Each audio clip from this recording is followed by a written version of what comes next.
তবে আমরা স্থানীয় একজন ব্যক্তি ইউডিএফ দলের থেকে আমরা বিধায়ক বানানো লাগবে। আমরা যদি কই স্থানীয়ভাবে স্থানীয় একজন ব্যক্তির বিধায়ক বানিয়ে দিন, আমরা একটা কথা ভালো করে মনে রাখবেন যে ইউডিএফ এর বাইরে আসামের কোন একটা রাজনৈতিক দলের নেতা, কোন একটা রাজনৈতিক দলের এমএলএরা এই সংখ্যালঘু মানুষের হকে তারা মাত মাতে না। যদি মাত মাতে তারা দলের থেকে বহিষ্কার করে দেওয়া হয়। আর ইউডিএফ দলের একটা নীতি আদর্শ আছে, ইউডিএফ দলের নেতারা আপনারা ভোট দিয়ে জিতিয়ে দিবেন, ইউডিএফ দলের আমরা এমএলএ বানিয়ে দিবেন।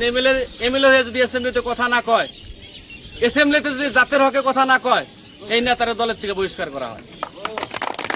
কংগ্রেস দলের নেতারা জাতির হয়ে কথা কইলে বহিষ্কার হয়, ইউডিএফ দলের নেতা জাতির হকে কথা না কইলে বহিষ্কার হয়। এইটা আবার কংগ্রেসের মাঝে পার্থক্য। গতিকে আমরা পার্থক্যটা বোঝা লাগবো। বিগত দিনে অনেক নেতা বানিয়ে দিছি আমরা। সমুরিয়া সমষ্টি বিগত দিনের ছয়গাঁও সমষ্টির থেকে আমরা রেকিবউদ্দিনরে পাঠাইছিলাম। 15 বছরে এই জাতি জনগোষ্ঠীর কোনো সমস্যা হয় নাই। এনআরসির সমস্যা হয়েছে, রিপোর্টারের সমস্যা হয়েছে, পুশব্যাগের সমস্যা হয়েছে, অনেক অনেক সমস্যা হয়েছে। কোন দিন আপনারা মিডিয়ার সামনে দেখছেন যে জাতি জনগোষ্ঠীর মানুষেরা একটা প্রতিক্রিয়া দিছে? আমার আপনার ভোট দিয়া তারে আমরা বিধায়ক বানাইছি। আমার আপনার জাতের মানুষের সমস্যা হওয়ার পরে ফিজিক্যালি হয়তো যুদ্ধ করবার না পারছে, মুখ দিয়ে হইলেও একটা প্রতিক্রিয়া দেওয়া দরকার ছিল। 15 বছরে কেউ দেখছেন? কোন বা মানুষরা যদি ডিটেনশন ক্যাম্পে নিছে, আমাদের বিধায়ক কিন্তু একটা কথা কয় নাই। আমরা একবার লক্ষ্য করেন, ইউডিএফ এর বিধায়কের কথা একবার লক্ষ্য করেন।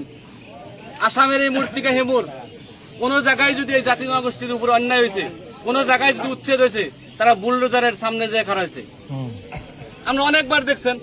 আমরা আশরাফুলের কথা আপনারা জানেন, গোয়ালপাড়া হাসিলা বিলে যখন উচ্ছেদ হয়েছিল আপনারা দেখছেন। রফিকুল সাহেবরে আপনারা দেখছেন। এই মতো সারা আসামের যে জায়গায় জাতির অন্যায় হয়েছে তারা সম্মুখে থেকে প্রতিবাদ করছে।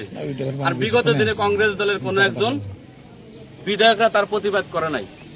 গতিকে আপনাদের কাছ থেকে আহ্বান রাখছি, আপনাদের কাছে একটা আহ্বান জানাইছি যে আগন্তুক দিনে এই জাতির সমস্যার সমাধানের নিগে আমরা প্রত্যেকজন ব্যক্তি ইউডিএফ দলের ভোট দেওয়া লাগবো।